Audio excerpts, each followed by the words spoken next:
All right, so in this composite reflection, we are going to first translate it 3 left and 2 down.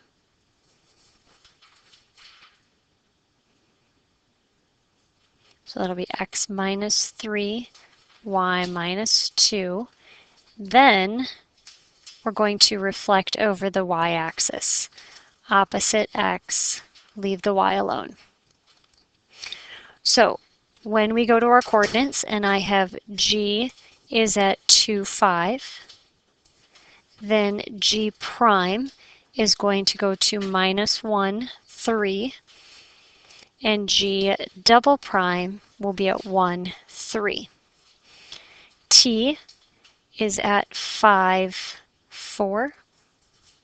So t prime, 5 minus 3 is 2, 4 minus 2 is 2. So t double prime will be negative 2, 2, opposite x, same y. And b is at 3, 2. So b prime is going to go to 0, 0. And b double prime will be at 0, 0. So if I go ahead and graph in green, 0, 0 for b double prime, negative 2, 2 for t double prime, and 1, 3 for g double prime. We have this figure. Again, we're going to look at what does the order of transformations mean. So we're going to do the same figure, except we're going to reflect first, then translate it. So go ahead, pause the video. I'm going to pause. I'm going to do that work, and then we'll look at where our respective figures end up. So if you went ahead and completed that work where we would first reflect over the y-axis, opposite of x, y, then translate left 3 down 2, you ended up with these coordinates. Minus 5, 3 for g double prime, negative 8, 2 for t double prime, and negative 6, 0 for b double prime. And so even without graphing them together, clearly these did not end up in the same place. So I'm going to go ahead just for our comparison, graph in red our last figure, and it was right here. And so these in the red and the green are not the same. So when we look at compositions, it is really important to remember that order does matter.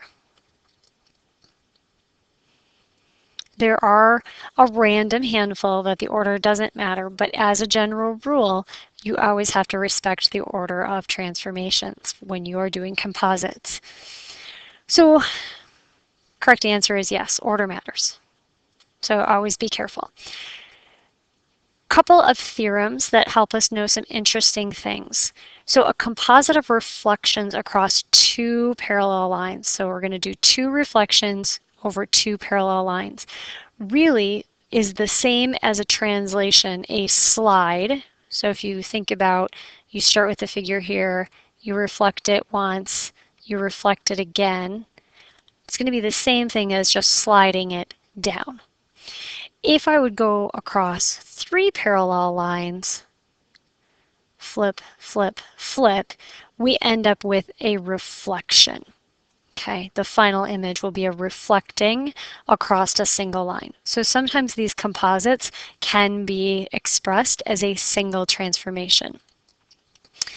Another interesting point is the distance between pre-image, that's our starting image, our original, and the final, that'll be our double prime, is twice the distance between the reflecting lines. So if we go ahead and look at this picture, we can see that this is a reflection over this line, y equals 2, and y equals 0, or the x-axis. If we look at that last theorem says the distance between the reflecting lines is 2. The distance between the pre-image, P, and its final image, well, if the distance between the lines is 2, and I look at the distance between 4.5 and 8.5, that distance is 4. So that did hold. So in looking at this transformation, the rule for reflecting over the x-axis is we go ahead and we leave our x alone and we do the opposite of y. The rule for reflecting over y equals 2 is a little trickier, and we don't typically write rules for this. So you can kind of, through investigation and by testing on your points, come up with the fact that we're going to leave our x alone, and then we're going to do the opposite of y plus 4. That distance of 4, absolute value of 4, is going to be how we're going to move between those 2 points. And so if you investigate your points, you'll see how that rule works. It's kind of a trial and error thing. So our composite is going to be ending up combining this one with this one. And so what we end up having is T prime of, my x's don't change, that's the easy part, and it just ends up being y plus 4. Is how, if we were just going to move, we were going to skip the middle step and we're just going to move from this star to this star. This is a simple translation up 4 units. Now, if we think about this, our first reflection is going to be over the x-axis.